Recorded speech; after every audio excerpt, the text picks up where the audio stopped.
most fetishes come from something that's happened in one's childhood.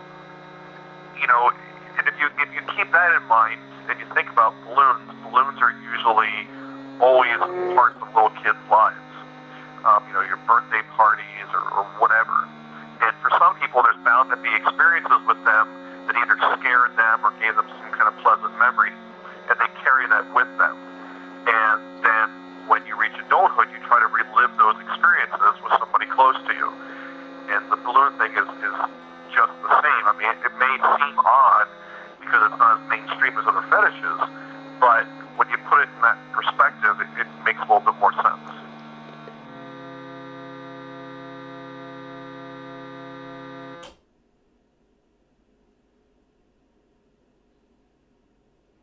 Well, let's see. If I had to describe what balloon fetishism is, it is a sexual attractiveness to balloons, whether it is watching someone you're interested in blowing up balloons of the opposite sex or in some cases of the same sex. Some people call themselves Looners, other people don't like that terminology. They kind of sort of divide into two major categories. You have a group that's non-popping, that don't like to see the balloons popped, and you have a group that does like to see the balloons pop. My experience has led me to believe that the popping group is the larger group out there. My balloon fetishism relates directly back to my fear as a child I had of balloons.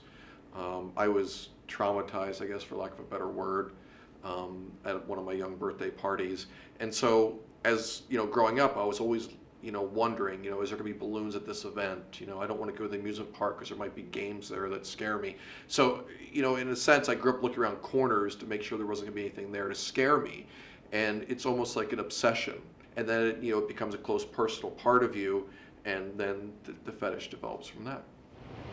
For me, it's just the one fetish that I've always enjoyed ever since I was too young to even know what fetishes were.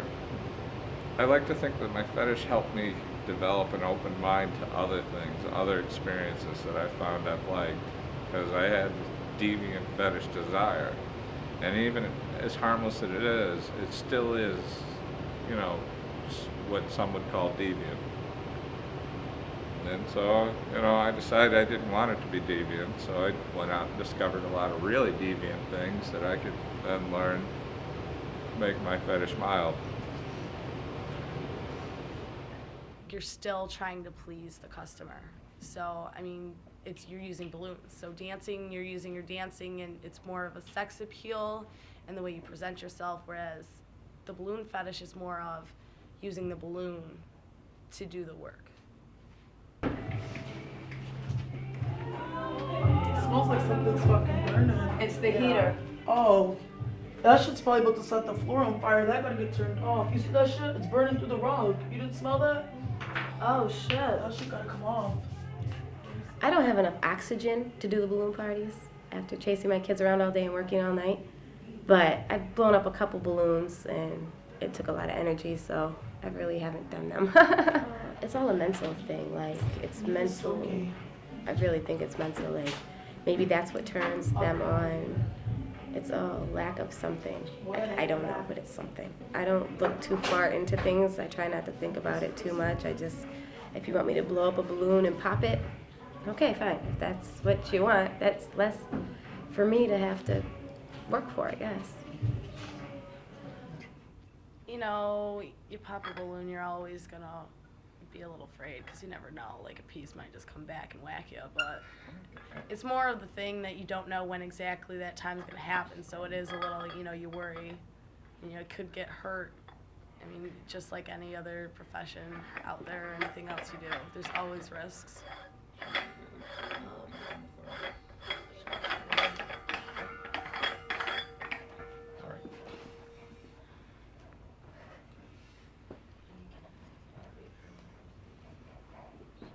Oh, the internet has had a major influence on, the balloon fetish community. I would certainly say that it has made most people realize that they're not the only one out there that feels like this. I know that there's something that started called the Balloon Buddies. I actually own this service. It's a free email list serve, and it was started by a guy named Bill 30 years ago. And he just decided, hey, you know, I can't be the only one out there. I feel like this. And so he started putting out personals. And then when the internet came to be, it just blossomed from there. And he really started this whole movement. And he just reached the point 5 years ago where he decided, you know, it's too much of my time and I'm getting old. And, you know, Mike, would you take over for me? And I said, sure. I basically do most of the behind the scenes work. My wife does all the filming because of my fear. I really don't stay around to experience it. I mean, maybe I can watch from a distance with hearing protection or something like that. But I then take the end product, whether it's a video or something like that, and I edit it, and I do the computer work, and I do the business end of it. You know, my wife gets to do all the fun stuff, so I get to do all the work, basically. It doesn't come back at you. That's what I thought when I first started. I'm like, How many balloons have you popped up by blowing them up at this point? Dude, A lot. She can't answer that question. yeah, no. Since I've been working here, I can't even. She hasn't lost an I eye, did her nose is still there, I everything. did the balloon party, and then I done all the yeah. All the VIPs, and yep. I don't even know. It's a lot. That's all I Yeah. know. It's crazy. It doesn't hurt. It just scares me. So, They'll start it you at first because even though you think you know when it's gonna pop, you still don't. So it's still like. The first one's the very first one is very intimidating because you don't know when it's gonna go, and it's going and it's going. It's like, oh my god, it's not going yet. So it's very intimidating the very first one. But once most of the models do the first one, they're like, oh, okay, that was easy. I can do the next one. Next. Exactly. yeah, the only problem is you might get lightheaded if you're okay with that, and you know. I mean, look at me. I go, let's blow a balloon. Okay, I need a cigarette. Let's blow another balloon. Okay. They did one thing a couple of years ago. The girl blew up the balloon, right? By the time she was done blowing it up, it was so big she was actually inside the balloon. Seriously, she was inside the balloon when she was done blowing it up. Yeah, it was huge. It was huge. I love this quote that I use all the time for the word normal. And it was a quote from Star Trek that says, normal is what everyone else is and you are not. And it's absolutely true. I mean, you know, you're normal, you may think I'm normal, and then other people won't. There's no definition that sticks. And, you know, it's true. So you have to be careful in what you expose, because next thing you know, people may be protesting or on our front yard or something. I mean, you don't know.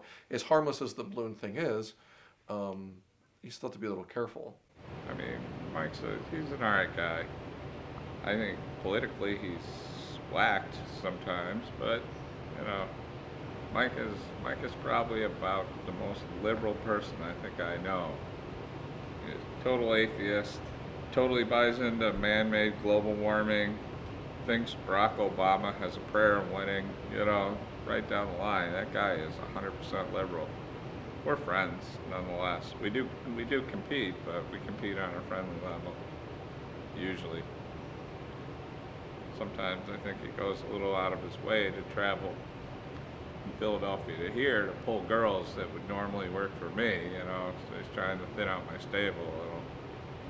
But, you know, look at the business I'm in. There's no way that guy's ever going to be slicker than I am when it comes to stuff like that. So, you know, when I was younger, I wasn't really left alone all the time. I had a lot of freedom to do and try things that I wanted to do. So, you know, I was kind of like a latchkey kid. You know, learned how to cook at a young age. Well, I print balloons. That's what the drawings were for. And the reason I print balloons is that drawing that I just showed you, I tried to get this company in Iowa to print a bunch of those up and I could sell them for my website. And they wouldn't do it. They said, no, we know who you work for, what you do, so where can I sell it? And I said, I know you guys being from Iowa and all would have a problem with this, but I mean, seriously, I mean, that was my quote to them, you know, being from Iowa. And they wouldn't do it, so I said, fine. So I went out and I bought my own balloon printer, spent $3,000, had it specially made and delivered, and now I do my own silk screenings and stuff like that, and I sell the balloons. And this is the printer here. Sorry, there's not much light in here at the moment. This isn't plugged in. But that's the printer. Like I say, it's a very mechanical looking device, and it's got drying ovens on it. And you basically put a balloon on here. This is a check valve, which lets air go out but not come back through. And we blow up the balloon. We bring the screen down, smush the balloon, and we squeegee the ink over it. And then this rotates. It goes into the drying fans. That's what it looks like. I mean, blowing balloons, it is harder work because you're using your lungs a lot more, and there's that chance the piece of balloon's gonna come back and whack you, and you never know where. So, like today, I got hit in the knees. So. But it's also fun because it's always something new. I think I found the type of business I'll be doing for the rest of my life. A couple of years down the road, probably on a much bigger scale, but you know, this is the industry that I'm going to work in till the day I die. And I think that the balloons hold something a little peculiar and special that, you know, prevents people from being out so much about it. If you think about it, balloons are like a children's toy. And so people are balloon bearers, they have a fetish for it. You know, who's to say whether someone, you know, should come out or not? It's a very personal decision. I can only tell you that once they do, and for the most part, people seem